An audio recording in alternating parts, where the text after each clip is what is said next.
Hello দর্শক, সবাইকে সালাম এবং শুভেচ্ছা জানিয়ে শুরু করছি আজকের টাইম এক্সক্লুসিভ। আশা করি সবাই ভালো আছেন এবং যে বিষয়গুলো আজকে আমরা আলোচনা করব তা জানাচ্ছি প্রথমেই আপনাদের। আজকের বিষয়ের মধ্যে আছে যে আপনারা জানেন সান্তিয়াগোর যে মসজিদে হামলা হয়েছে, মুসলিম কমিউনিটিতে এখনও ভীতি আছে এবং খুলে দেওয়া হয়েছে বিভিন্ন মসজিদ। গতকালকে সব মসজিদ বন্ধ ছিল, আজকে সব খুলে দেওয়া হয়েছে এবং বলা হচ্ছে ভীতির কোনো কারণ নেই। আয়ের সাথে নেই ব্যয়ের সম্পর্ক, বাজারে আগুন, নাবিশ্বাস, নিম্ন ও মধ্য আয়ের সাধারণ মানুষের অস্তিত্বের লড়াইয়ে বাঁচবেন কিভাবে, আজকে এই কথাগুলো আপনাদের জানাবেন বিশিষ্ট অর্থনীতিবিদ প্রফেসর ডক্টর শওকত আলী, যিনি অর্থনীতিবিদ এবং একই সাথে নিজেও অর্থের মালিক। তিনি আজকে আপনাদের সামনে এই বিষয়টি ব্যাখ্যা করবেন। আজকে এটা ভেরি ইম্পর্টেন্ট সাবজেক্ট, এটা আজকে আলোচনা হবে। ফুড প্যান্ট্রিতেও কমছে সরবরাহ, খাদ্য নিরাপত্তায় ছড়িয়ে পড়ছে উদ্বেগ। আপনারা জানেন যে এই জিনিসপত্রের দাম বাড়ার কারণে ফুড প্যান্ট্রি যেগুলো ছিল এগুলোতেও এখন সরবরাহ অনেক কমে গেছে এবং ফুড সিকিউরিটিতে অনেক মানুষ খুব উদ্বিগ্ন অবস্থার মধ্যে আছে। বীজ এখনও খুলেনি, হারিয়ে গেছে এক টিন রকুয়ে বিচে, আজকে একজন টিনেজ হারিয়ে গেছে। এবং আপনারা জানেন যে সামার আসছে এবং সবাই যাদের পরিবারে আপনার বাচ্চা কাচ্চা আছে বা টিনেজ আছে তাদের সবাইকে সাবধান রাখবেন এখন থেকে। $1 মিলিয়ন দামের উপরে ক্যাশ অর্থে নিউ ইয়র্ক সিটিতে যারা বাড়ি কিনবেন তাদের অতিরিক্ত ট্যাক্স আরোপের পরিকল্পনা করছে নিউ ইয়র্ক সিটি। এই হচ্ছে আজকের বিষয়। আজকে অতিথি যারা থাকবেন তাদের মধ্যে আছেন ডাক্তার আবু নাসার, ক্যারোলিন মার্কো, প্রতিষ্ঠাতা 7 million reason food pantry. Doctor Shawkat Ali আমাদের সাথে আছেন, ইতিমধ্যে যুক্ত হয়েছেন প্রফেসর ডক্টর শওকত আলী, জাবেদউদ্দিন, ইব্রাহিম চৌধুরী খুকন। শুরু করব দিনের আপডেট জানাচ্ছেন নাজমুল আহসান। তার আগে ফেসবুকে যারা দেখছেন আশা করি অনুষ্ঠানটি শেয়ার করবেন। নাজমুল আহসান, যাচ্ছি আপনার কাছে। ধন্যবাদ আবু তাহের এবং ধন্যবাদ টাইম টেলিভিশনের সকল দর্শক শ্রোতা এবং প্যানেলিস্ট, সবাইকে সালাম এবং শুভেচ্ছা। আশা করি আপনারা সবাই ভালো আছেন।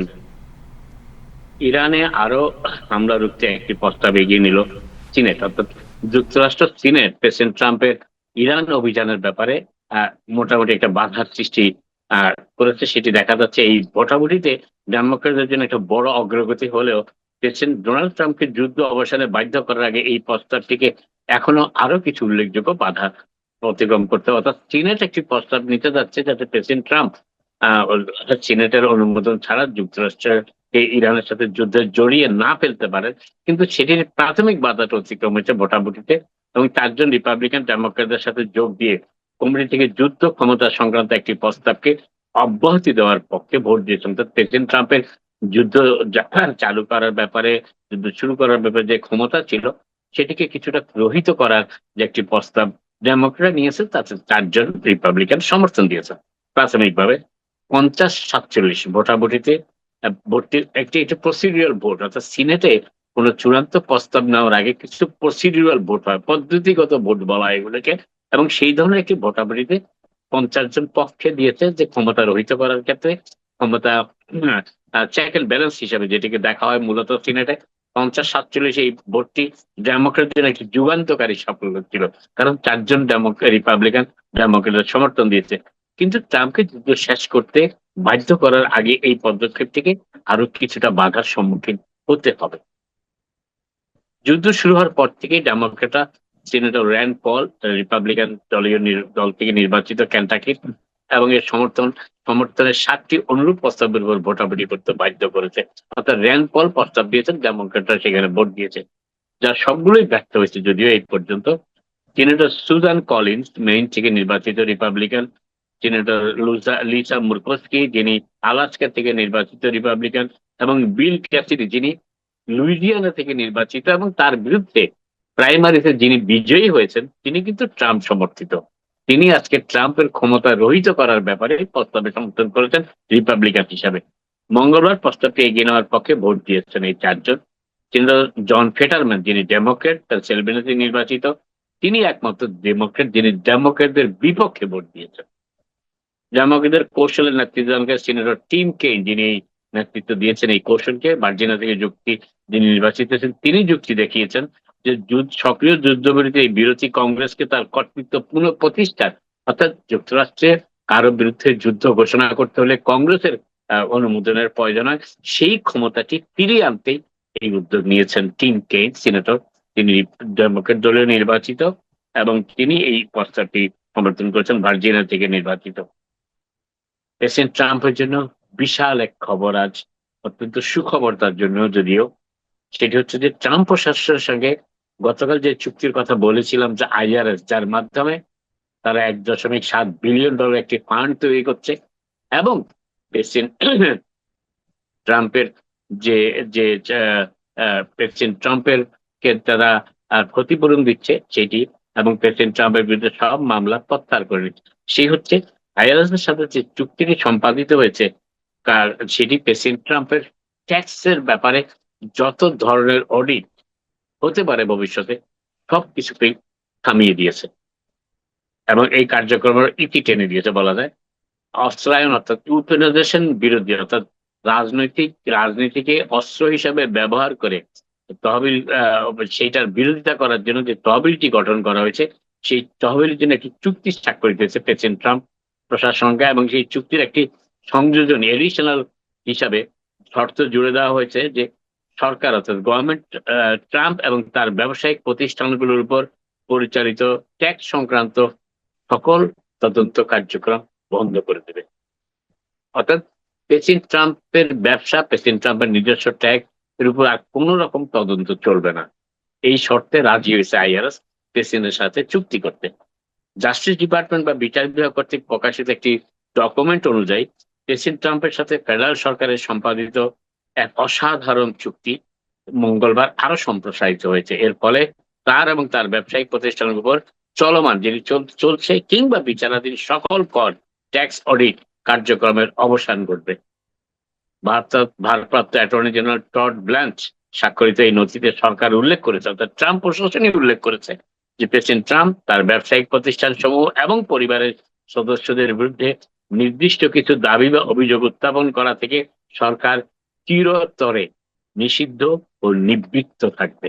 এই ধরনের চুক্তি আর কখনো কোন ব্যক্তি বিশেষ, তিনি প্রেসিডেন্ট হন কিংবা অন্য যে কেউ ব্যক্তি হন, তার সাথে আইআরএস কিংবা যুক্তরাষ্ট্র সরকার স্বাক্ষর করেনি।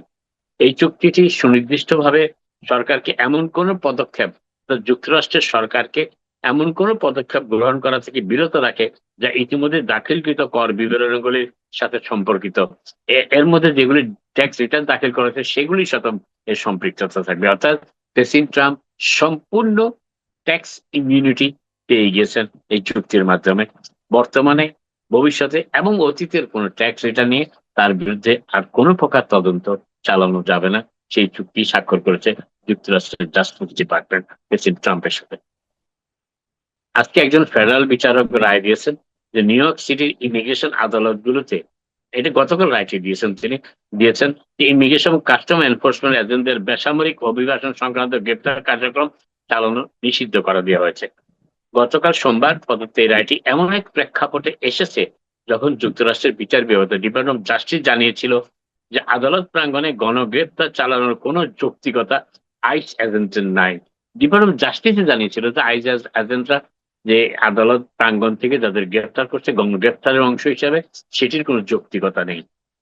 বিচার বিভাগের পক্ষ থেকে অর্থাৎ ডিপার্টমেন্ট অফ জাস্টিসের পক্ষ থেকে পাঠানো একটি চিঠিতে এই বিষয়ে ক্ষমাও চাওয়া হয়েছিল এবং ভুলটি স্বীকার করে নেওয়া হয়েছিল। কিন্তু এই রায়ের 24 ঘন্টারও কম সময়ের মধ্যে নিউ ইয়র্ক সিটির একটি আদালতে আইস এজেন্টরা এক ব্যক্তিকে গ্রেপ্তার করেছে। আইন প্রণেতা অর্থাৎ ল মেকার্স এবং ইমিগ্রেশন সমর্থক সংগঠনগুলোর তথ্য মতে একজন বিচারক সংস্থাটিকে এই ধরনের পদক্ষেপ গ্রহণ করা থেকে বিরত থাকার নির্দেশ দেওয়ার 24 ঘন্টারও কম সময়ের মধ্যে যুক্তরাষ্ট্রের অভিবাসন ও শুল্ক প্রয়োগকারী সংস্থার কর্মকর্তারা 26 ফেডারেল প্লাজাতে একজনকে গ্রেপ্তার করেছে। নিউ ইয়র্ক ইমিগ্রেশন কোয়ালিশন জানিয়েছে যে মঙ্গলবার 26 ফেডারেল প্লাজাতে এক ব্যক্তিকে গ্রেপ্তার করা হয়েছে।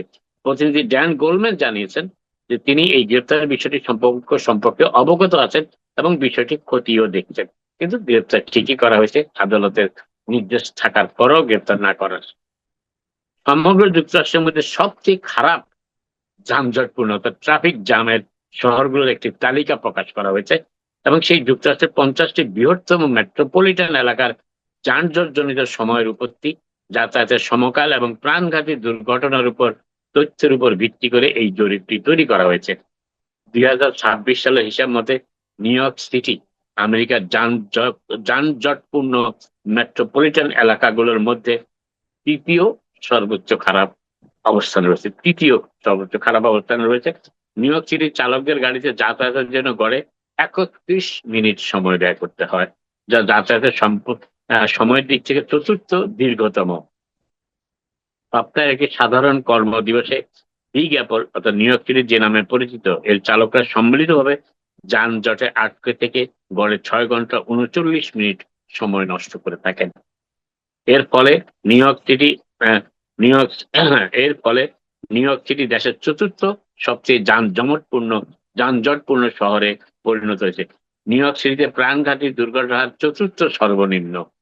সড়ক বা নিরাপত্তার ক্ষেত্রে আশাব্যঞ্জক লক্ষণ অবশ্য বহন করে। নিউ ইয়র্ক সিটির যানজট বেশ তীব্র হতে পারে, তবে একটি নতুন রিপোর্ট অনুযায়ী চলতি বছরের যুক্তরাষ্ট্রের মধ্যে এটি সবচেয়ে খারাপ শহর নয় যানজটের দিক থেকে। ক্যালিফোর্নিয়ার লস অ্যাঞ্জেলেস সামগ্রিকভাবে সবচেয়ে খারাপ যানজটপূর্ণ শহর হিসাবে তালিকার শীর্ষে চলে এসেছে। এর মূল কারণ হলো লস অ্যাঞ্জেলেসে প্রতিদিন গড়ে 8 ঘন্টা 27 মিনিট যানজট লেগে থাকে, যা প্রায় একটি পূর্ণ কর্মদিবসের সমান। প্রতিদিন যাতায়াতের গড় সময় 33 মিনিট হওয়ায় ওয়াশিংটন ডিসি এই তালিকায় দ্বিতীয় স্থানে রয়েছে। সপ্তাহের কর্মদিবসগুলিতে যানজটের গড় স্থায়িত্ব 6 ঘন্টা 27 মিনিট এবং প্রাণঘাতী গাড়ি দুর্ঘটনার বার্ষিক আর প্রতি 1 লক্ষ মানুষের মধ্যে 4.89। সান ফ্রান্সিসকো এবং হিউস্টন শীর্ষ 5-এর তালিকাটি পূর্ণ করেছে, অর্থাৎ সান ফ্রান্সিসকো হচ্ছে চতুর্থ, নিউ ইয়র্ক তৃতীয় বলেছি, সান ফ্রান্সিসকো চতুর্থ এবং হিউস্টন হচ্ছে পঞ্চম। আরেকটি জিনিস এই প্রতিবেদনে দেখা গেছে রিপোর্টে, যে এই বছর গাড়ি চালানোর জন্য সেরা স্থানগুলোর অন্যতম যে স্থানটি রয়েছে হিসাবে এসেছে, সেটিও নিউ ইয়র্ক। আপস্টেট নিউ ইয়র্কের আপস্টেট নিউ ইয়র্ক শহর স্টেটই। যুক্তরাষ্ট্রের নিউ ইয়র্কের রচেস্টারে যানজট সবচেয়ে কম এবং বাফালো খুব একটা পিছিয়ে নেই যানজটের দিক থেকে, সেখানেও কম। রচেস্টারের যাত্রীরা কর্মস্থলে পৌঁছাতে গড়ে মাত্র 21.2 মিনিট সময় ব্যয় করেন। বাফালোর যাত্রীরা রাস্তায় এর চেয়ে সামান্য বেশি সময় ব্যয় করেন, 21.4 মিনিট। 21.2 মিনিট রচেস্টারের লোকজন, 21.4 মিনিট বাফালোর মানুষ। একটি সুখবর, সেটি হচ্ছে যে নিউ ইয়র্ক সিটি হোটেল শিল্প খাতে অর্থাৎ হোটেল ইন্ডাস্ট্রিতে খাতের একটি ইউনিয়ন এবং একটি গোষ্ঠী এবং একটি প্রভাবশালী শ্রমিক ইউনিয়নের মধ্যকার চুক্তির নিষ্পত্তির অংশ হিসাবে নিউ ইয়র্ক শহরের হোটেলগুলিতে যে সমস্ত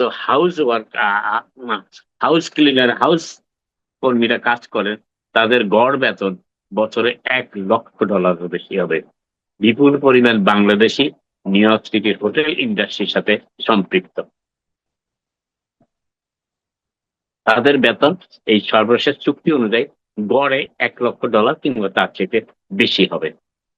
শেষ করছি, আজ মঙ্গলবার New York State assemblyman Lester Chang এর কার্যালয়ের বাইরে ব্যবসায়ীরা সমবেত হয়ে বিক্ষোভ প্রদর্শন করছেন। সেই বিক্ষোভটি হচ্ছে তাদের যে দরজা গ্রিল, সেই গ্রিলটি দেখা যায় বাহির থেকে, দোকানের ভিতর অংশ এই ধরনের গ্রিল লাগাতে হবে, যেটি এতদিন তারা অনেকেই ব্যবহার করেছেন, সম্পূর্ণ সাদা, সেটি ব্যবহার করা যাবে না।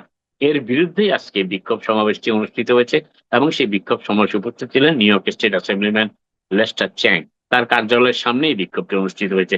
এদিন আলবানিতে তিনি এমন একটি বিল উত্থাপন করেছেন যার লক্ষ্য হলো লোকাল ল 75, যার অধীনে এই আইনটি কার্যকর করার উদ্যোগ নিয়েছিল স্টেট, তা বাতিল বা অকার্যকর করার একটি বিল উত্থাপন করা হয়েছে নিউ ইয়র্ক স্টেট অ্যাসেম্বলিতে। এবং এই আইন অনুযায়ী অধিকাংশ বাণিজ্যিক প্রতিষ্ঠানের রোল ডাউন গেট বা শাটার অন্তত 70% স্বচ্ছ হওয়া বাধ্যতামূলক ছিল। গত সপ্তাহে সিটির আইন প্রণেতারা এই আইনে একটি সংশোধনী প্রস্তাব করেছিলেন, যার ফলে বর্তমানে ব্যবহৃত শাটারগুলো এই আইনের আওতাভুক্ত বা গ্র্যান্ডফাদার হিসেবে গণ্যিত হতো। সেটি যথেষ্ট নয়, এই আইনটি বাতিল করে দিয়ে একে পুরোপুরি প্রত্যাহার করা হোক, এমনটি বলেছেন অ্যাসেম্বলিম্যান চ্যাং। ব্যবসায়ীরা তাদের এই বিষয়গুলো নিজেরাই বুঝে নেই, এমন মন্তব্য চ্যাং করেছেন। অ্যাসেম্বলিম্যান চ্যাং সেটি করেছেন এবং সেই জিনিসটি আজকে তিনি উত্থাপন করেছেন স্টেট অ্যাসেম্বলিতে। ক্ষুদ্র ব্যবসায়ীদের উপর স্থানীয় সরকার লোকাল গভর্নমেন্টের পক্ষ থেকে এমন কোনো বাধ্যবাধকতা চাপিয়ে দেওয়া উচিত নয়, যেটি মন্তব্য করছেন চ্যাং স্টেট অ্যাসেম্বলিম্যান। যার ফলে তাদের হাজার হাজার ডলার খরচ করে সেই নিরাপত্তা গ্রিলগুলো পরিবর্তন করতে হয়, যা বর্তমানে তাদের দোকান কর্মী এবং পরিবারের সদস্যদের সুরক্ষা প্রদান করছে। অন্য একজন বক্তা অবশ্য বলেছেন, এই আইনটি 2009 সালে পাশ হয়েছিল এবং প্রাথমিকভাবে সিদ্ধান্ত ছিল যে 2026 সালের 1 জুলাই থেকে এটি কার্যকর হবে। কর্মকর্তাদের মতে এই আইন প্রণয়নের মূল উদ্দেশ্য ছিল দোকানের দেয়ালে গ্রাফিটি বা চিত্রাঙ্কন রোধ করা এবং দোকানের সম্মুখভাগের নান্দনিক সৌন্দর্য বৃদ্ধি করা। কিন্তু সেটি কার্যকর করতে গেলে অনেক ব্যবসায়ী অতিরিক্ত অর্থ ব্যয় করতে হবে, যেটি তারা চান না এবং সেই জন্যই তারা প্রতিবাদ নিতে রয়েছেন। আপাতত এখানে শেষ করি, আবার আপনাদের সাথে কথা হবে। আপনারা সবাই ভালো থাকবেন। Thank you so much, thank you Nazmul Hasan, আপনাকে অনেক ধন্যবাদ। দেখি যদি সময় থাকে এই বিষয়ে একটু কথা বলবো, বাট প্রফেসর ডক্টর আবু নাসার আপনার কাছে একটু যাই প্রথমে, যে উনি সান্তিয়াগো থেকে আমাদের সাথে যুক্ত হয়েছেন, যে গতকালকে যে মসজিদে যে আক্রমণ হয়েছিল এবং 3 জন মারা গিয়েছিলেন। প্রফেসর নাসার, আপনাকে শুভেচ্ছা জানাচ্ছি অনুষ্ঠানে, ওয়েলকাম। একটু বলবেন যে হোয়াট ইজ দ্য লেটেস্ট, ওইখানে কি অবস্থা? ধন্যবাদ আবু তাহের ভাই। তো লেটেস্ট হচ্ছে যে আজকে একটা বড় সড় রকমের ভিজিল হবে ইসলামিক সেন্টার সান ডিয়েগোর পাশে একটা পার্ক আছে, ওখানে উই আর এক্সপেক্টিং একটা বড় সড় রকমের টার্ন আউট। তো যেটা গতকালকে আলাপ হলো সেটার প্রেক্ষিতে আমরা বলছি যে আমাদের যেটা আন্দাজ ছিল যে এখানে হেট ক্রাইম এবং এই 2টা ইয়াং টিনেজের বাচ্চা, তাদেরকে ইনডক্ট্রিনেট করা হয়েছে সামহাও, এবং তারা তাদের সুসাইড নোট, যেটা এখনো প্রকাশিত হয় নাই, ওর মধ্যে কিছু হিংসাত্মক বোধক এবং রেসিস্ট এবং বিদ্বেষমূলক কথাবার্তা ছিল। সবচেয়ে মজার ব্যাপার হচ্ছে কি, যে 2 ঘন্টা আগে তার মা পুলিশকে জানায় যে তার ছেলে নিখোঁজ, আর্মস নিয়ে, এবং ওখানে একটা সুসাইড নোট আছে যার মধ্যে বিদ্বেষমূলক কথাবার্তা রয়েছে। তো পুলিশকে জানানো সত্ত্বেও আমার মনে হয় যে পুলিশ টাইম মাফিক বা কার্যকরভাবে কোনো পদক্ষেপ নেয় নাই। নিলে আমার মনে হয় এই রকমের একটা শোকাহত পরিবেশ প্রিভেন্ট করা যেত বা অ্যাভয়েড করা যেত। তো সেটা একটা জিনিস আমরা খবর পেলাম। আরেকটা জিনিস হচ্ছে যে এই 3 জন যারা মারা গেছে, তাদের যে এরকম একটা উচ্ছ্বাস, যে মানুষের সমবেদনার যে উচ্ছ্বাস এবং প্রয়াস, সেটা অতুলনীয়। যেরকম যে সিকিউরিটি গার্ড মারা গেলেন, আমিন আবদুল্লাহ, ইজ এ আমেরিকান রিভার্ড, এবং তার 8 ছেলে পেলে রয়েছে। সে সবাইকে খুব মধুরভাবে গ্রিট করতেন, এন্ড আমাকে সবসময়, আমি বললাম, চেয়ার আগে দিত। সবার সাথে সে একটা খুব সহনশীল ভাবমূর্তি নিয়ে সবার সাথে কথা বলতেন। তো তার যে একটা যে সমবেদনার যে আমরা প্রয়াস দেখলাম, যে আজ পর্যন্ত অলরেডি আমার মনে হয় $2 মিলিয়ন তার ফ্যামিলির জন্য অলরেডি ফান্ড রেজ হয়ে গেছে থ্রু লঞ্চ গুড। তো এটা আমার কাছে একটা খুবই আশাব্যঞ্জক খবর, যে মানুষ এখনো তারা এরকম সিচুয়েশনে, এরকম একটা হিরো, যে এতগুলো বাচ্চার প্রাণ বাঁচানোর প্রয়াস চালাইছে, এরকম একজন লোকের জন্য তারা এই পরিমাণ সমবেদনা, প্রার্থনা এবং ভালোবাসা প্রকাশ করেছে।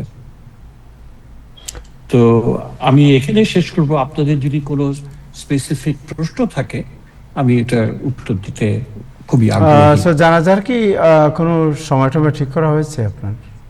এখনো ভাই ঠিক হয় নাই। এটা আমার মনে হয়, যেহেতু এটা একটা মানে এরকম কেস, মার্ডার কেস, আমার মনে হয় এটা it will go through the proper process. তো জানাজার নামাজ সম্পর্কে এখনো কোনো ডিক্লারেশন দেওয়া হয় নাই।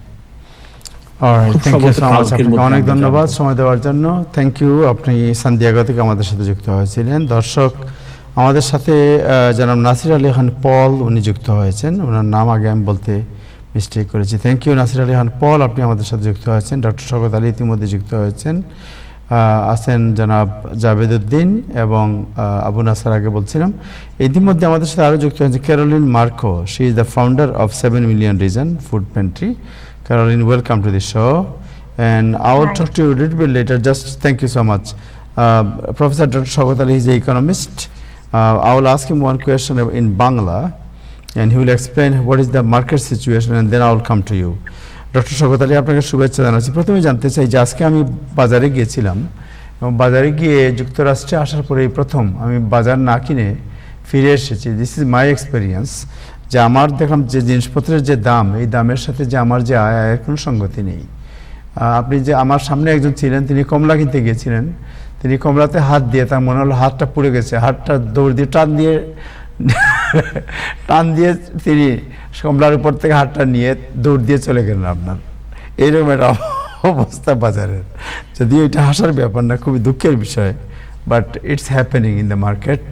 সো আপনি জানেন যে আমাদের মহান প্রেসিডেন্ট ট্রাম্প, তিনি যুদ্ধে ব্যস্ত, এবং তেলের দাম বেড়েছে, জিনিসপত্রের দাম যেখানে আপনার টমেটো আমরা কিনতাম 99 সেন্টে, এখন $5। তেলের দাম যেখানে ছিল $2.30 সেখানে এখন the gas price is about $5, and then the low income people and the people who doesn't have any voice, how they are feeling and how they are facing the challenge to survive. So again, as an economist, আপনি কি মনে করেন where we are now? No, this is very shocking actually.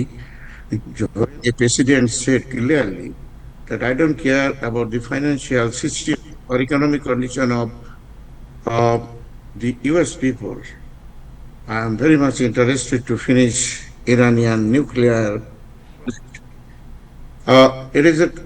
এটা এমন একটা অবস্থার ভিতরে আমরা পড়েছি, আপনাদের মনে থাকার কথা, যখন ট্যারিফটা বসানো হয় ওয়ার্ল্ড ওয়াইড, তখন মাথাপ্রতি, আমাদের ফ্যামিলি প্রতি অ্যাকচুয়ালি দেখা গেল যে প্রায় $1,200 পার ফ্যামিলি এক্সট্রা আপনার ব্যয় বৃদ্ধি হয়েছে। তখন কিন্তু ইনফ্লেশন রেট কম ছিল। এখন inflation rate more or less on the average আপনার 3.8 বলা হচ্ছে, কিন্তু এটা 4%-এর উপরেই যাওয়ার কথা very soon. On the other hand, আপনার প্রডিউসার কস্ট, যেটা আপনি অ্যাপল বা অন্যান্য কস্টের, এটাকে বলে প্রডিউসার কস্ট বা প্রোডাক্ট কস্ট, সেখানে যে প্রডিউসার ইন্ডেক্স আছে সেটা কিন্তু 6%-এর উপরে তাদের খরচ বেড়ে গেছে। ফলে যে ইনপুট প্রাইস, তারপরে প্রোডাকশন কস্ট, প্লাস আপনার গ্যাসের কথা, গ্যাস আমি সুপারটা ব্যবহার করি, এটা আমি কালকে 599 দিয়ে কিনছি। আপনার অন দ্য অ্যাভারেজ হয়তো এখন আপনি বলছেন যে 5 সামথিং, কিন্তু অ্যাকচুয়ালি ফিল্ডে কিন্তু আরো দাম বেড়ে গেছে, এলাকা বিশেষ তো আছেই। না, আপনি সাধারণভাবে বলেন, আপনি চাল, ডাল, তেল, আপনি অল গ্রোসারি, শুধু না, অল ম্যাটেরিয়ালস আপনি মার্কেটে যাচ্ছিলেন, যা ছিল মাত্র 2 বছর আগে। যদিও প্রেসিডেন্ট বলে বাইডেনের সময় 2.8% ছিল ইনফ্লেশন রেট, যেটা গত 3 বছরের ভিতরে এখন হাইস্ট 3.8 হয়েছে, আর নেক্সট কোয়ার্টারে আপনি আরো বেশি পাবেন। ইনফ্লেশন রেট এটা হবে। আপনি ভদ্রলোক যেটা আছে ডক্টর জেরেম পাওয়েলকে আপনারা জানেন যে গত মাসে তাকে সরিয়ে দেওয়া হয়েছে, কারণ তিনি ডোনাল্ড ট্রাম্পের কথা শুনছিলেন না, রেট অফ ইন্টারেস্ট কমাচ্ছিলেন না। এখন ডক্টর কেভিন বলে আসছে যে আমি চেষ্টা করব ইনফ্লেশনটাকে কন্ট্রোলে, কিন্তু রেট অফ ইন্টারেস্ট বা আপনার যে ইনফ্লেশন রেটটাকে কমানোর কোনো কমিটমেন্ট তার নাই। ফলে আমরা ধরে নিচ্ছি অতি শীঘ্রই আপনার 4% হবে ইনফ্লেশন রেট। তো এইটা যদি হয়, প্লাস ট্যারিফ কিন্তু ইফেক্টিভ, এখনো ট্যারিফ কিন্তু বাতিল হয়নি, যদিও সুপ্রিম কোর্ট বলছে যে তাদের আপনার $138 বিলিয়ন ফ্রি দিতে হবে ইউএস কনজিউমার্সকে। এটা কিন্তু উনি ধারের কাছে নাই। সব থেকে দুঃখজনক বিষয়টা, যখন একজন প্রেসিডেন্ট, এদেশের প্রেসিডেন্ট, নির্বাচিত president, whether you like him or not, clearly, openly, nationally যখন বলেন যে আমি যুক্তরাষ্ট্রের মানুষদের অর্থনৈতিক দুরবস্থার কথা আমি আর চিন্তা করার দরকার নাই। আমি আছি একটা দেশকে ধ্বংস করার জন্য। এবার সেই দেশটাকে, সেখান থেকে আপনি আসেন অল দি এনার্জি ফ্যাক্টর যেটা 20%, তার মানে আপনার $20 বিলিয়ন, আপনি যদি $100 বিলিয়ন পার ডে আপনার সাপ্লাই আসে সারা দুনিয়া থেকে, তাহলে $20 বিলিয়ন ডেফিনেটলি এখানে আসে, ইনক্লুডিং চায়না। আপনি অবাক হবেন, চাইনাতে বহু ফ্যাক্টরি কিন্তু বন্ধ হয়ে গেছে। দে ক্যান নট প্রডিউস যে অনেকগুলো জিনিসপত্র যেগুলো তারা এক্সপোর্ট করে থাকে, সেটা তারা দিচ্ছে না। তার এই জিনিসগুলোর দাম বাড়বে, 1 নম্বর। 2 নম্বর, এদের পরে ট্যারিফ বসানো হয়েছে। আপনি জানেন যে যুক্তরাষ্ট্রের প্রেসিডেন্ট যখন চায়নাতে গিয়েছিল, তখন আমাদের একটা ধারণা হচ্ছিল যে যেহেতু ট্যারিফ বসে এটা ভুল করা হয়েছে, কারণ trade is a two way routes. এটাকে অনেক সময় বলা হয় জিরো সাম গেম। আপনি কিছু পাবেন, আপনি আমাকে কিছু দেবেন। So, কিন্তু আপনি যদি বলেন আমরা এত এত এত একাডেমিক ডিসকাশনে না গিয়ে আমরা জাস্ট থাকি ওই বাজারের মধ্যে। আপনার how is hurting the people. আপনি জিনিসের দাম, আপনি না, যেহেতু এটা- বাজারে এটা- যান, এ- রাইট? এ- যে চাল আমরা এখানে- কিনতাম আগে এখানে $60, $8 20 পাউন্ডের বস্তা, সেই রাইস এখন অ্যাবাউট $18 to $19, রাইট? আপনি মিট প্রোডাক্ট বলেন, মিট প্রোডাক্টের দাম আমরা যেমন খাসির মাংস আমরা যদি যাই, আপনি দেখেন $7-8 পর্যন্ত হয়ে গেছে। গরুর মাংসের দাম বেড়ে গেছে, অন্যান্য জিনিসপত্র তো দাম আছে। বাড়ে নাই কি আমারে বলেন? এখন মানুষের হ্যাঁ, দাম সবগুলো- the সবগুলো। question is চাল ডালের the দাম question বেড়ে is গেছে। the income. I have say about a person who earn about $20,000 or $50,000 a year. His income is same $50,000, but জিনিসের দাম বেড়ে গেছে 2.5 গুণ, 3 গুণ, 4 গুণ। So how Housing he can expense আছে। সার্ভাইভ করবে কিভাবে? হ্যাঁ। কিভাবে সার্ভাইভ করতে পারবে? ইট ইজ ভেরি ডিফিকাল্ট, এটা হবে। কিন্তু ওই যে বললাম তো, যখন একটা প্রেসিডেন্টের বলে এইভাবে ওপেনলি, তার যে কি কনসিকুয়েন্স হবে mid term election or in the future, he does not care. আপনি দেখেন, একটা প্রেসিডেন্ট আমাদের নাজমুল হাসান ক্লিয়ারলি বলেছে $1.7 or $1.8 বিলিয়ন দেওয়া হয়েছে, যারা আপনার ইতিহাসে একটা বর্বরত ঘটনা ঘটলো, আপনার হোয়াইট হাউসে আক্রমণ করলো, বহু লোক মারা গেছে, তাদেরকে আপনি রেয়াতি সাহায্য দিচ্ছেন $1.8 বিলিয়ন। আপনি দেখেন অনলি এর মানে ফ্র্যাকশন দিল নিউ ইয়র্ক সিটিতে বাচ্চাদের যে খাওয়া দাওয়া, স্কুল বাচ্চাদেরকে লালন পালন করার জন্য এই ফান্ডটা তারা দিতে পারছে না। So it is a waste of money, governmental money. আপনি আইআরএস এর টাকাটা দিয়ে আপনি এটা করছেন। আমাদের ট্যাক্স কিন্তু সেই হিসেবে আপনি ধরবেন, ট্যাক্স কিন্তু বেড়ে যাচ্ছে, মাথাপতি ট্যাক্স বেড়ে যাচ্ছে, গভর্নমেন্ট বেনিফিট কমে যাচ্ছে, আপনার জিনিসপত্রগুলো আপনার সবকিছু নিত্য প্রয়োজনের যেটা আমরা বলি, এটা বাড়ছে শুধু না। আপনি এটা মনে করবেন না তাইর ভাই যে এটা বাড়ছে বলে কয়েক মাস পরে এটা কমে যাবে, নো, থেকে আরো ভয়ঙ্কর হতে পারে। এটা ডিপেন্ড করবে যে ইসরায়েল বা যুক্তরাষ্ট্র, ইরান বা মিডল ইস্টের পুরো যে অয়েল সেক্টর বা ইনফ্রাস্ট্রাকচার যেগুলো ধ্বংস করবে, কি পরিমাণ করবে। তারপরে আচ্ছা যদি করে, তাহলে ইউ থিঙ্ক যে it will continue this effect of inflation. It's a worldwide inflation কিন্তু. Don't forget about European Yeah, country. so গতকালকে আপনি Even রিপোর্ট including দেখেছেন, Bangladesh. নিউ ইয়র্ক টাইমস এর রিপোর্ট যে and Bloomberg, Wall Street Journal, সব আপনি কেউ বলতে Wall পারেন Street অনেক Journal, লোক yes. আছে নিউ ইয়র্ক টাইমস এর নাম শুনলে তাদের শরীরে আগুন লেগে যায়, রাইট? বাট ব্লুমবার্গ বা ওয়াল স্ট্রিট জার্নাল এগুলো তো কনজারভেটিভ নিউজ পেপার, রাইট? ওয়াল স্ট্রিট জার্নাল Correct. রিপোর্ট হচ্ছে যে শুধু ধনী দেশ না, শুধু যুক্তরাষ্ট্র নয়, ইউরোপের অনেক ধনী দেশও এই যে গাত্র দেওয়া শুরু হয়েছে এখন, যে গায়ের মধ্যে আগুন লেগে গেছে, যে এই যে ইনফ্লেশন, রাইট? অ্যান্ড দেন গরিব দেশগুলো তো আছেই। So this is the situation. আচ্ছা স্বাগত, আপনার কাছে একটু পরে কথা বলি আরো।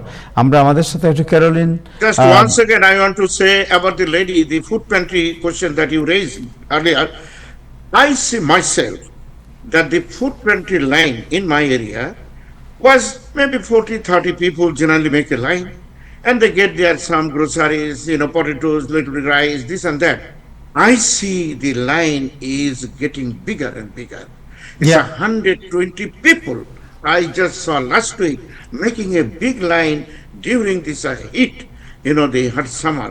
I hope, and she will explain to you, a lot of people are not donating those things. They are shrinking the donation. So she can explain much better than I am explaining to you. So we don't know what will happen actually in the future within 2-3 months or for more than 4-5 months. We don't know where the future holds. because there is no plan, no program, no feasibility study. What is the future plan? You see, what a surprise that Yep. Nazmul Hasan explained যে আপনার একটা president কিভাবে চুক্তি করছে তার own department of IRS or justice department that he is above the law today or after tomorrow. Thank you. It is a very bad Let's- time we are going through. Thank you so much. Caroline Marco, did you hear me? Yes, I do. Thank you so much. It's really honored to have you in our show. I mean, as Oh. one of the biggest food pantry in Queens, you already, I think this called 7 million region, because it's, you provide about 7 million people get the benefit out of it from this pantry, food pantry, and you are one of the, you are the founder of this. So really, you are one of the blessed person, and I found so many people are fond of you, they admire you, and they thought you are one of the blessed person around them. So could you please tell us, say about, if we talk about 3 years ago, the food pantry you are serving, and if I talk about today, what is the difference you see the food pantry? Line is bigger or line is shorter? I would say that the line is shorter and that the people are coming from all over the 5 boroughs now, not just from Queens, but we're getting them from the Bronx and from Brooklyn and from Manhattan also. So, I mean, what do you think about? No. wants to. Let me finish. Let me finish. Line is shorter. It doesn't mean that their food pantry is open most of the time. Wait. So can you just tell us? Say about 5 years ago, people came might be 200. Now how many people are coming? Is more people are coming or less people are coming? So we service over 200,000 people a month. Okay, 200,000 Yeah, so people a it's- month. So Yeah. every month is same or different? When it was cold, we still had a lot, but it gets a little less in the winter, and in the summer there's a lot more. So that's the average is about 200,000. And We what fed kind of over- what kind yeah. of supply you? I mean, groceries you supplied. You know give the people. So we give them as much fresh produce as we can because a lot of the other food pantries only give them canned food and dry food. And we feel that, fresh vegetables and fruits are very, very, really important. So can you just tell us about how many? So you told 200,000 people a month, right? Right. Hmm. So 200,000 people a month. And what is the situation now about food security in New York City? Since there is a lot of inflation, the price of the grocery goes almost 4 time higher, and people doesn't have that much money. Their income is same, but expense is about 4 times higher. So what is the impact you found on the poor people? So I think 2 things have impacted. First, that the SNAP program, they're not getting as much money, and that has really impacted a lot of families. Number 2, it's, believe it or not, I don't think it's just for low-income families. We have families that were used to living at a certain level, and then everything got more expensive, so they have to choose whether they're going to pay their car bill, or they're going to pay their car insurance, or they're going to pay their rent, or if they're going to get food. So we have a blue collar, white collar, we have everybody on our line. Yeah, But you are contradicting yourself. People are substituting the making a line. Now I see myself in Brooklyn. They are not only the poor people, even the lower middle class and middle class coming. These people, they are That's okay. making line. And you telling, I don't understand that your people asking on the TV or online requesting more donation. You exactly said it. How come people are not donating a lot of money to you? Not even some of the crops you are collecting, they are producer, they are not giving you that type of producer. On the other hand, you mix up everything together. I don't understand your point. Okay, let me ask her the question. Then you can interfere. So she is talking about the all kind of people, the blue collar, the low income people. Everybody is coming because of the situation, right, Carolyn? That's what you mean because the Yes, economic situation. exactly right. Yeah, right. Javed bhai, you are very close to her. Can you just explain what is the situation in that food pantry? ধন্যবাদ সবাইকে thank you Caroline care to be with us today me and Caroline we are working since the COVID-19 and I'm the one of the voluntary working with her and serving from Tuesday to Saturday every day. So we saw the line from beginning of the COVID-19, like 2,000, sometimes even more than 2,000 family, 3,000 family per day.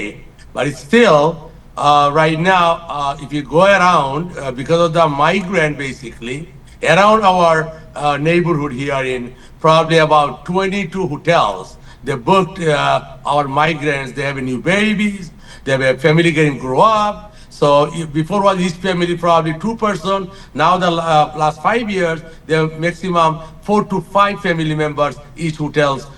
They're living the room. So we having only this place here every day. Not only food. They're having the shampoo. They're having the soap. They're having towels. No, I understand, but we are talking about the impact, economic impact on the people, Okay, right? so economic impact is means before especially the migrant, when the Biden bring to the New York City, they get a special payment by weekly. So now the Donald Trump administration, they cut off that budget. So before they was able to buy some food from the store, now they are not able to buy like before the food stamp especially. So now, in fact, it's affect now the people every day. It doesn't matter. We cannot make a choice who they are, but still we having more than 200 family per day in this country. That's right. Caroline, can you just, this is the last question. So say about you supply all kind of groceries. I mean, you gave the people. The tomato was about 99 cents per pound. Now it's almost $5 a pound. The bread, it was like, $1 a big bread. Now it's about $3 or $4. And then everything, bread, any vegetable, everything. And your food pantry, they supply everything. So what is the supply chain? Are you getting enough supply? And we are not getting like before at all. We are every day struggling. Question was for Carolyn. The question was for Carolyn. That was for Caroline. I'm sorry. Caroline, go ahead. Kat. Yes, no, we definitely need more food. We're not getting enough. A half a pallet of cheese costs $7,000. So I don't have cheese anymore. I don't have milk. I don't have eggs, which is something that I used to get a lot of. So those things are important and they're very expensive and we don't have them. Thank God that for some donations, I drive around in a truck and I pick up as much as I can. But we definitely do not have enough food. We struggle every day, as Javed was saying.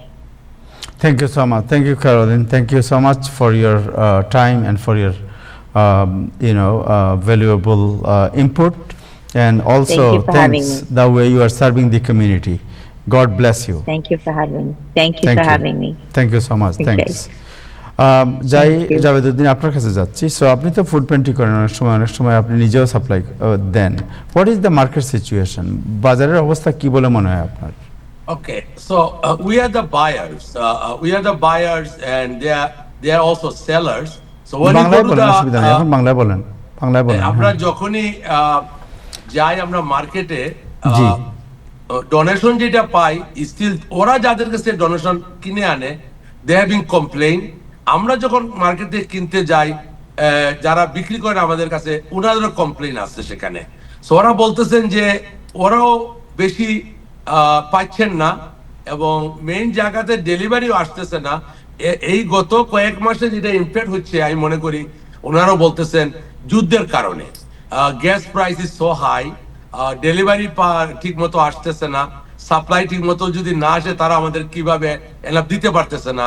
So এই যে এগুলা নিয়ে খুব struggle হচ্ছে আমাদের মধ্যে so So, আশা একটু করি- স্ট্রাগল না, আপনি বলেন যে আপনি তো নিজে দোকানে যান, দোকানে তো অলমোস্ট সব জিনিসের দাম 4 গুণ 5 গুণ বেড়ে গেছে, রাইট? জি জি জি জি তো আপনি কি সেখানে মানুষের আমরা- আর্তনাদ হাজারি শুনতে পারেন না?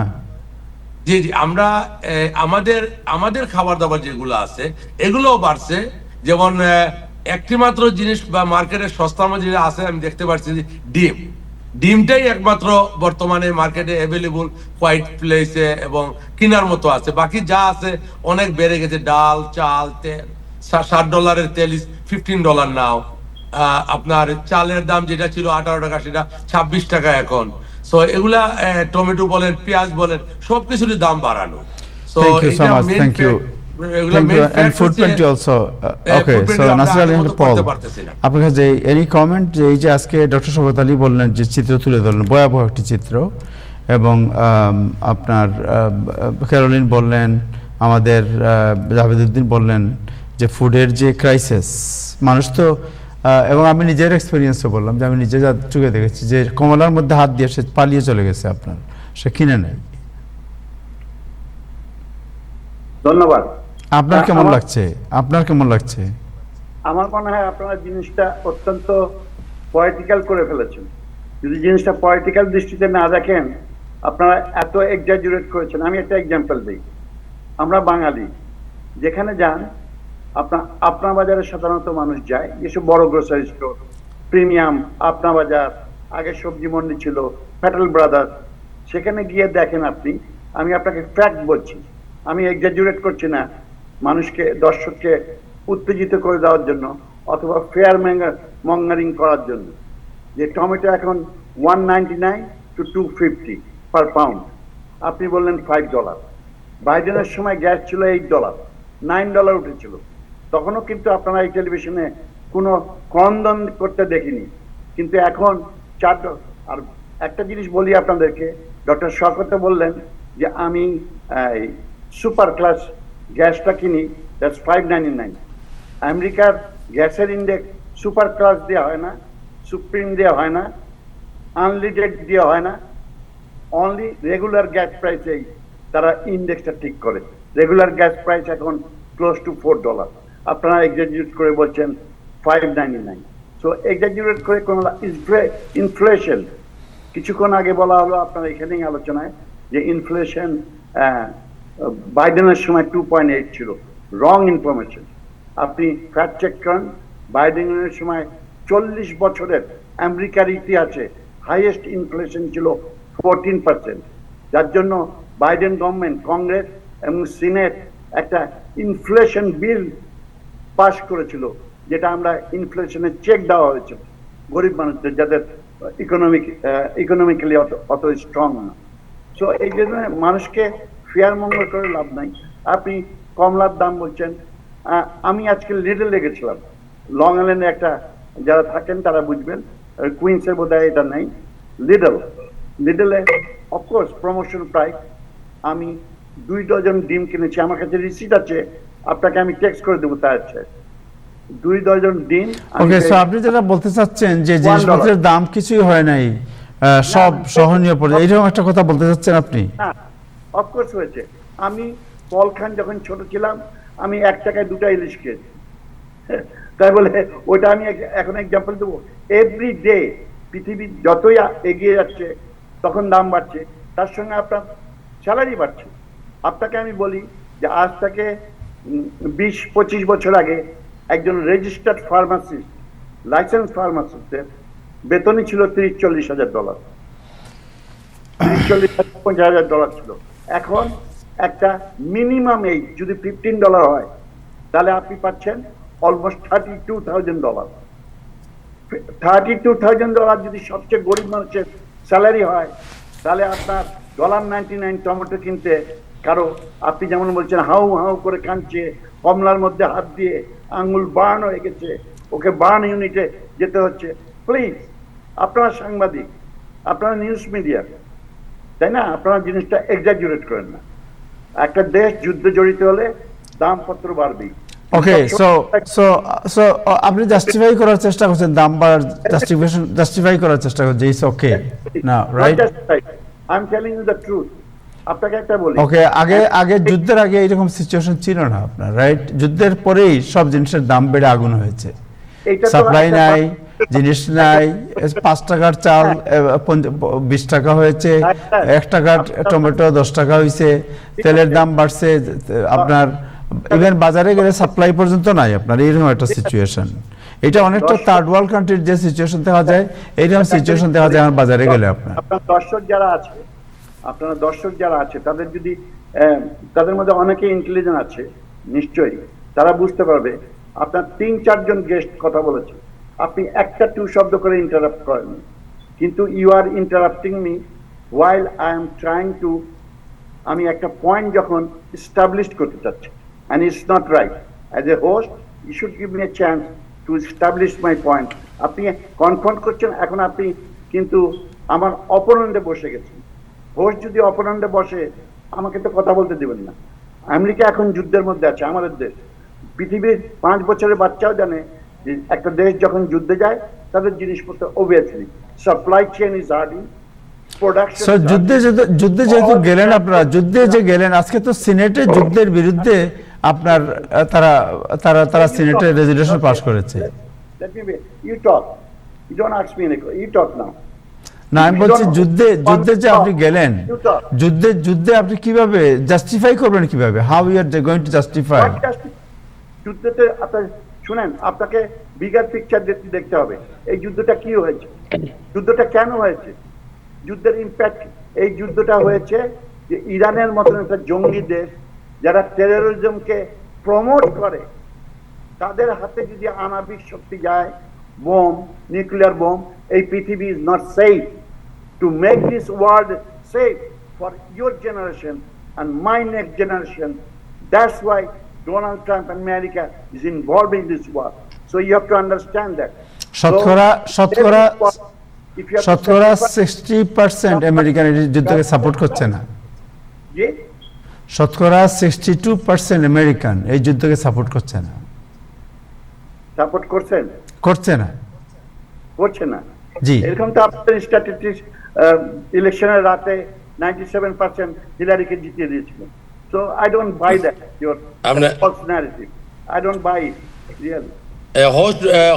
Mr. Host brother, also if you look at the business wise, আমরা তো বাংলাদেশে যাইতে পারতেছি না যুদ্ধের কারণে, কখন টুস করে খুঁজে পইরা মরে, টেবিল চালারা কানতেছে মাথায় হাত দিয়া, মিলিয়ন ডলার মানুষ বিজনেস লস হচ্ছে টেবিলসের ব্যাপার। এটা কি দেখতেছেন আপনারা?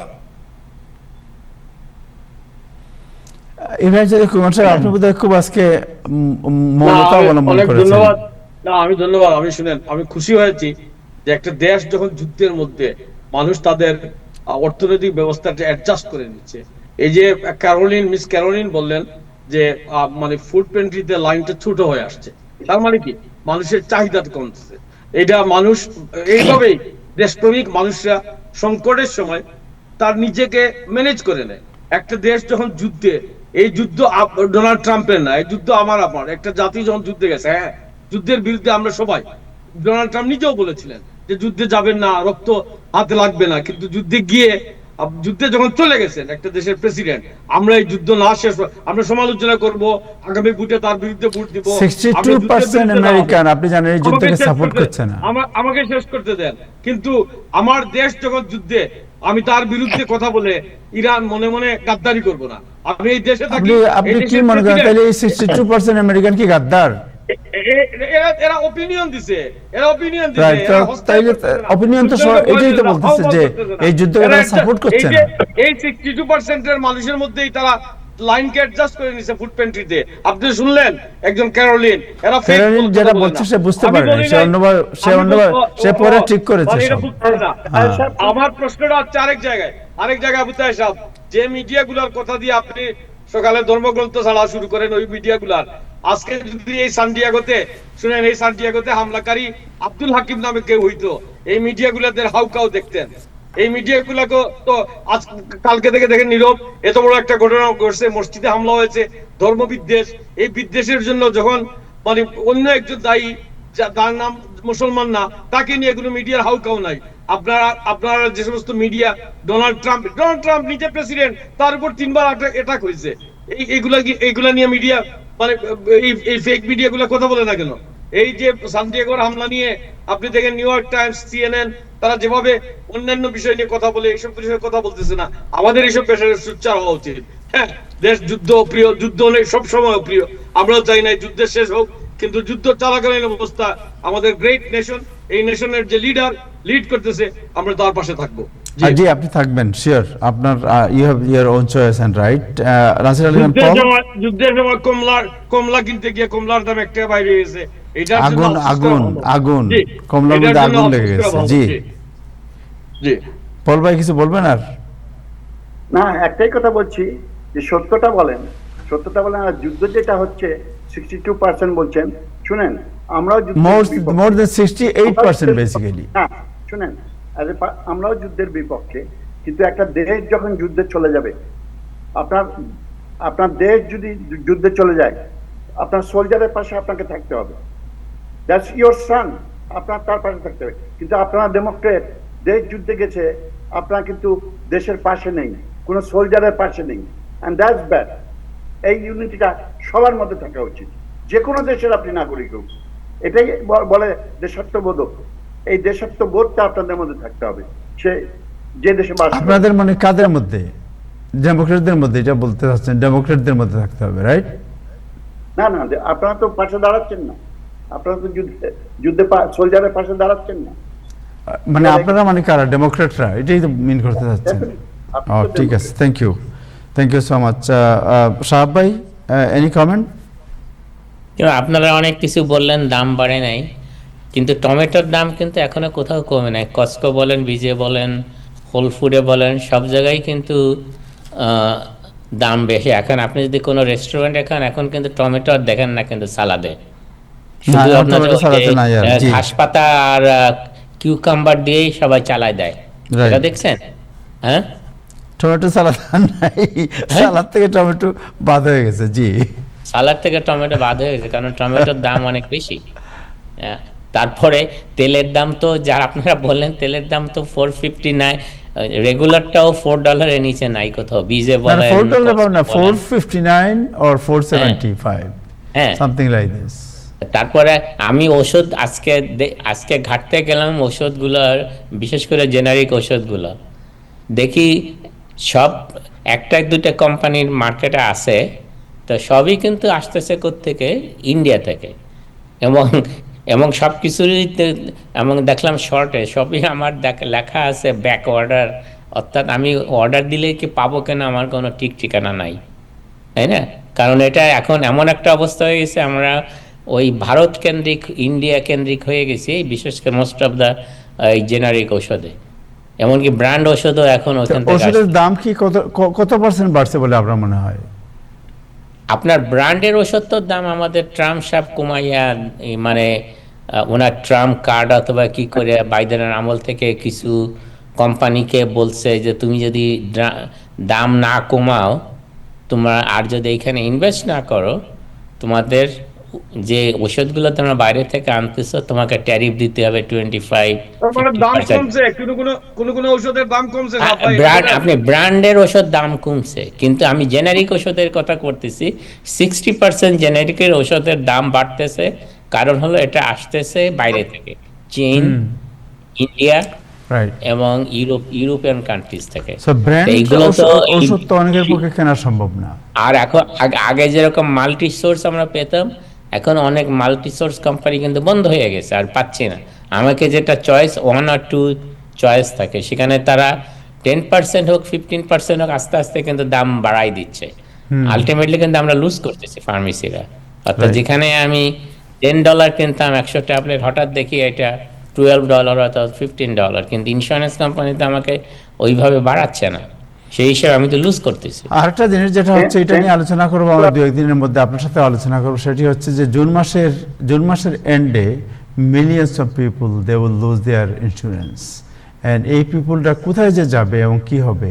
প্রেসিডেন্ট ট্রাম্প সাহেবের যে বিগ বিউটিফুল বাজেট, এই বাজেটের ফার্স্ট প্রতিক্রিয়া শুরু হবে জুনের পরে। সো আমরা এটা নিয়ে আলোচনা করবো। আমরা ইতিমধ্যেই আমরা আশা করি ব্রাজিল থেকে আমরা ফ্রি তেল, ভেনেজুয়েলা থেকে ফ্রি তেল পাবো। আমাদের তেল দাম অর্ধেক হয়ে যাবে। থেকে বা এখন তো কিউবা থেকে বোধহয় কিছু আসবে নাকি? না, কিউবাতে তো এখন তেল নাই কিছু। না, কিউবা থেকে চিনি আছে। পল ভাই কিউবাতে জিজ্ঞেস করছে, কিউবান সিগারেট আসবে, কিউবা থেকে কি সিগারেট আনবেন পল ভাই? সিগার আসবে, আচ্ছা, কিউবান সিগার। এই দেশটায় এত বছর থাকলেন আর ভালোবাসতে পারলেন না। এই দেশের আলাস্কার নিচে যে তেল আছে আমেরিকা 200 বছর সেই তেল দিয়ে চলতে পারবে। একটু ফ্যাক্ট চেক করে দেখেন। 200 years আমেরিকা ক্যান রান। আমি তো এটা প্রশ্ন করতেছি। So don't underestimate your own country.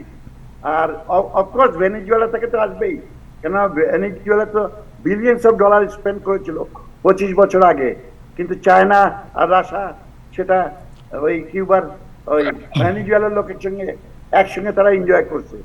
এখন যখন আমেরিকা এনজয় করবে চিন্তা, আপনি আবার আচ্ছা, কিউবাকে কি করতে চান আপনারা? কিউবাকে কি করতে চান? যে কিউবাকে কি করতে চান আমি বলছি, জানতে চাচ্ছি আর কি। আপনি মনে হচ্ছে আমি ডোনাল্ড ট্রাম্পের ক্যাবিনেটে আছি। না, আমরা আমেরিকার জনসাধারণ কিউবার সাধারণ মানুষের পাশে দাঁড়াতে চাই। জি। কিউবার যে সমস্ত মানুষ নিষ্পেষিত হচ্ছে, যে সমস্ত মানুষ মানে এই রাজনৈতিক অব্যবস্থাপনা আছে, আমরা আমাদের প্রতিবেশী দেশের পাশে আমাদের সামর্থ্য নিয়ে দাঁড়াতে চাই। Thank you so much. Anyway, সাহাব ভাই, কোনো মেডিসিনের কোনো ইয়ে আছে নাকি যেটা ইনফরমেশন আমরা পেতে পারি? আমি একটু পরে বাংলাদেশ প্যারেড নিয়ে একটু কথা বলবো পল ভাই আপনার সাথে। মেডিসিন এখন কিন্তু অনেকে ঠান্ডায় না, সর্দি সবচেয়ে কাশি বেশি অনেক প্রবলেম হচ্ছে যে ঘরে এখন ভাইরাস আপনার, এটা কি ভাইরাস? হ্যাঁ, এটা যে কি Flu ভাইরাস, and, এবং আপনার- অনেকের চোখেও কনজাংটিভাইটিস হচ্ছে, শুধু ভাইরাস না, শুধু সর্দি কাশি না, চোখেও পর্যন্ত চলে গেছে, সর্দি কাশি তারপরে জ্বর এবং allergy। কিছু আমি তো দেখতেছি হ্যাঁ। প্রত্যেক ঘরে এটা এখন। হ্যাঁ, এটা আমরা প্রেসক্রিপশন দেখলে, পেশেন্টের প্রেসক্রিপশন দেখলে বুঝতে পারি কি এটা অবস্থা তো কোনো হচ্ছে। করোনা না, করোনা তো না এটা, রাইট? হ্যাঁ, তারপরে কিছু ওষুধ যিনি আছে, ফাঙ্গাল ইনফেকশন হচ্ছে অনেকে, বিশেষ করে মহিলাদের, কারণ হলো এই সমস্ত গরমের জন্য, সেটা আমরা দেখতে পারতেছি। তারপরে কাশি সর্দি অ্যান্টিবায়োটিক তো প্রায় আমরা দেখতেছি, এবং এটা একটা ওই প্যান্ডেমিকের মতো হয়ে যাচ্ছে, এবং কতদিন চলবে যেটা বলা মুশকিল। আবার আমরা দেখতেছি হান্টা ভাইরাস বলেন, যা বলেন, আবার ইবোলা, সব কিছু নিয়ে একটা আতঙ্কে আছে মনে হয় অনেক যারা এই সমস্ত দেশে কাজ করে, ইনফেকশাস ডিজিজ ডাক্তাররা বিভিন্ন হসপিটাল। তো মানুষের কি করা উচিত?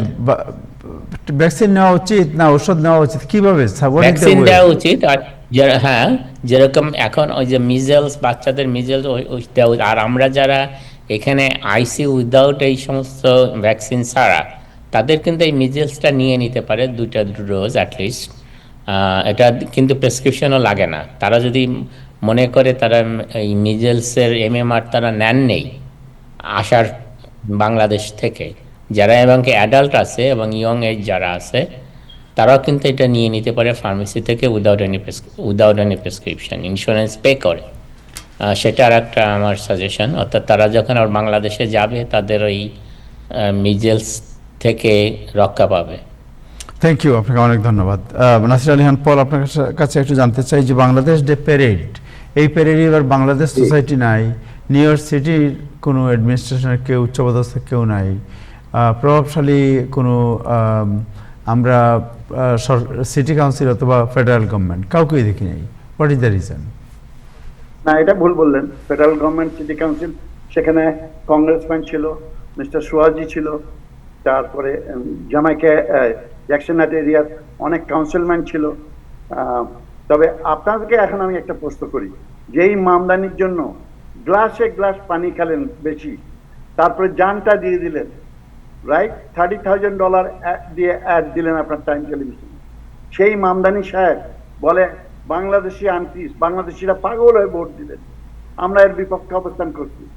আজকে মেয়র আদমস একজন খ্রিস্টান লোক, ডি ব্লাজিও সমস্ত সব সময় আমাদের প্যারেডে এসছে, গ্রেসি ম্যানসেন্সে আমাদের ঈদের পার্টি থ্রো করেছে, ইফতার থ্রো করেছে, কিন্তু আপনি যাকে মুসলমান বলে জান দিয়ে দেবেন, এই মামদানি একটা ইফতার পার্টি দেয়নি মুসলমানদের জন্য, গ্রেসি ম্যানসনে কোনোদিন কাউকে আমন্ত্রণ জানায়নি, এবং যেই বাংলাদেশিরা আজকে তাকে মেয়র বানানোর জন্য এত স্যাক্রিফাইস করলো, আপনার টেলিভিশনে তো ক্লিপ দেখলেই বোঝা যায়, সেই ফৌজিয়া, আপনার ম্যারি, আপনার ওয়াইফ, যারা ডেমোক্রেট করে, মাপ মেজবা, মোর্শেদ, দিলীপ নাথ তো অবশ্য ছিল না মামদানির পরে, এরকম অনেকেই সাপোর্ট করলো। কিন্তু আজকে বাংলাদেশ ডে প্যারেডে সে এখানে এসে আমাদের সঙ্গে একাত্ম ঘোষণা করলো না। কতখানি নিমখারাম একটা লোক হতে পারে দেখেন। যখন অন্যরা ছিল তারা এসছে, কিন্তু তারা তখন এসছে, কিন্তু এনারা আসেনি। তবে এখন কথা হলো, এটা আপনি কি করতে পারবেন? আমরা তো বাঙালিতে অনেক চেষ্টা করেছে, বাই হার্ট তার জন্য কাজ করেছে, পয়সা দিয়েছে, সাপোর্ট করেছে, ডোর টু ডোর নক করেছে, they work hard, but look what they get. I hope you get a lesson. এই লেসনটাকে আপনাদের শিক্ষা নেওয়া উচিত এখান থেকেই, যে এরপরে যাকে সাপোর্ট করবেন সেই লোকটা যেন ওয়ার্ক ওয়াইল হয়। এটা আমার রিকোয়েস্ট থাকবে। আর প্যারেড শুনেন, সবচেয়ে সেম এই প্যারেডটা বাংলাদেশ সোসাইটি আজকে দেখেন, তারা, আমি আপনাকে রেকর্ডেড বলতেছি, তারা নির্বাচিত হওয়ার পর যেই কটা অনুষ্ঠান করছে, 6টা অনুষ্ঠান করেছে, আমি নাম বলে দেবো, প্রতিটা অনুষ্ঠানে মারপিট হয়েছে, প্রতিটা অনুষ্ঠানে মারপিট হয়েছে। তাদের গ্রহণযোগ্যতা নাই। কেন? আপনি যখন $20 দিয়ে আপনার বিবেক কিনে নেবেন, বিবেক কিনে ভোটার বানাবেন, তখন you have no accountability to your voters, you have none, because you are paying for their vote. So এই অ্যাকাউন্টেবিলিটি নাই বলেই তারা কোনো কাজ করে না। বাংলাদেশে আসে, খালি পিতা কাটে, পিকনিক খায় বেড়ায়, আর দাওয়াত খায় বেড়ায়। আজ পর্যন্ত বলেন একটা ভালো কাজ বলে? ওনারা কথায় কথায় বলে, we are mini parliament of Bangladesh, we are umbrella organisation. Bullshit, this is completely bullshit. They are not doing anything for this society. একটা দেখেন, প্যারেডে ফাহাদ সুলাইমান গেছিল, মঈন চৌধুরী একটা অ্যাপ্লিকেশন দিয়েছিল, শহীদুল একটা অ্যাপ্লিকেশন দিয়েছিল, বাংলাদেশ সোসাইটি একটা অ্যাপ্লিকেশন দিয়েছিল। তাদের বাংলাদেশ সোসাইটিকে পুলিশ ডিপার্টমেন্ট বাদ দিয়ে একা একজন ফাহাদ সুলাইমানকে প্যারেডের পারমিট দিয়েছে। দেখতে সেম, এর চেয়ে লজ্জার আর কি থাকতে পারে? Thank you. বাংলাদেশ সোসাইটি কোথায় নেমেছে? তাদের গ্রহণযোগ্যতা আজকে কোথায়? তারা একটা প্যারেড পর্যন্ত উপহার দিতে পারে না, আর সেখানে মিলিয়নস অফ ডলার খরচ করে ভোটার বানাচ্ছে। এই টাকার খেলা যতদিন বন্ধ না হবে, ততদিন আসল নেতৃত্ব আসবে না। Thank you so much. Thank you Imran Rahman. Bangladesh প্রসঙ্গে একটু আলোচনা করি, যে সাবেক উপদেষ্টা মাহফুজুর রহমানের কথা আপনি জানেন, তাকে অনেকে বলেন ভেরি আনস্টেবল পারসন, রাইট?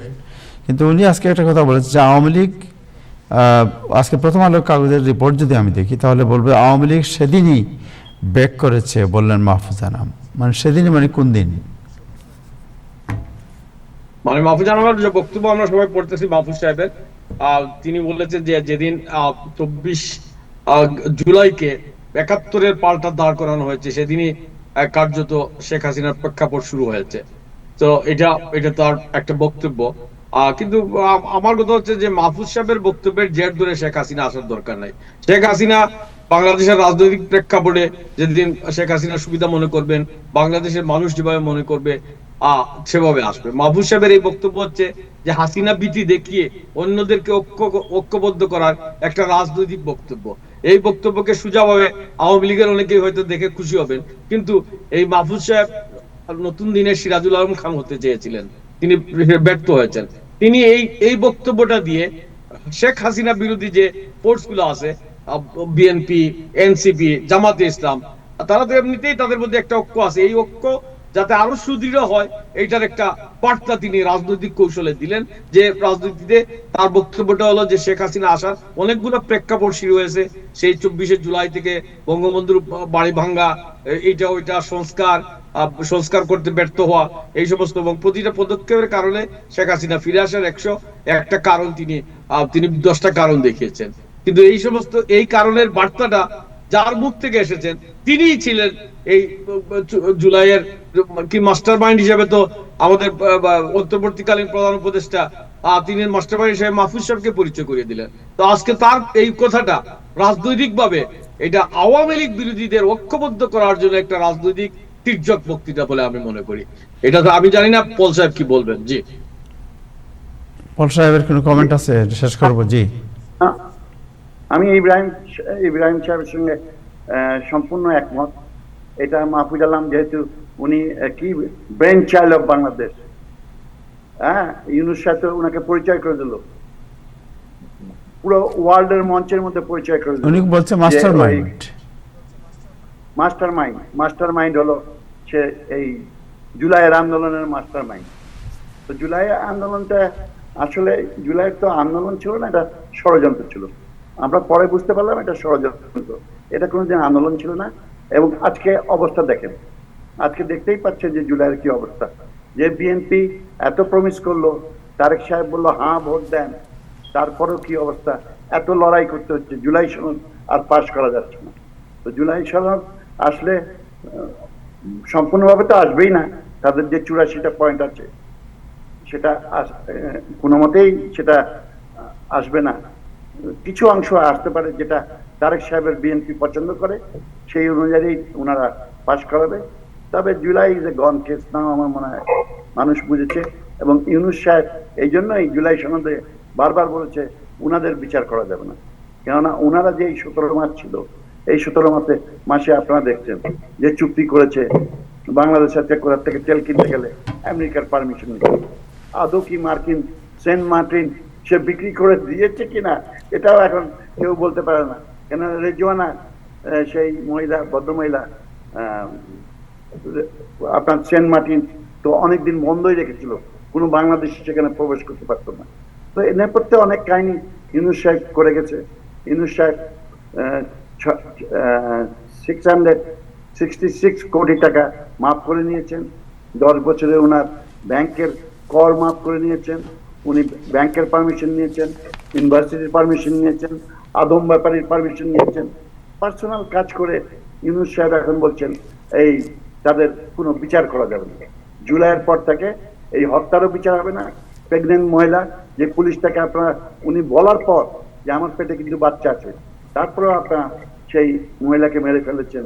তো এইসব যদি একদিন বিচারের আওতায় আসে, অদিন তো ইউনুস সাহেব বাঁচবে না। এনিওয়ে, হায়াত তো অদিন থ্যাংক ইউ। মানুষের।